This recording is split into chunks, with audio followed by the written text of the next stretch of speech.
So what's up mga ka-barbers? Today gugupit na naman tayo ng one-sided barber's cut. Una ay i-section muna ang itaas na bahagi ng buhok para hindi madamay sa away ng jowa nyo ng clipper. So ayun nga mga ka-barbers.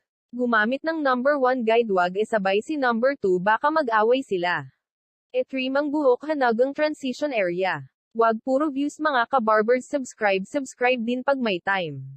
So ayun na nga. Gumamit naman tayo ng 1/2 guide at i-trim ang temple at backside at tanggalin ang gid para malinis at walang sabit sa kabit ang hairline. 1 and 1/2 guide para malinis ang transition area. Lagyan ng korte ang earline gamit si Wesley Snipes.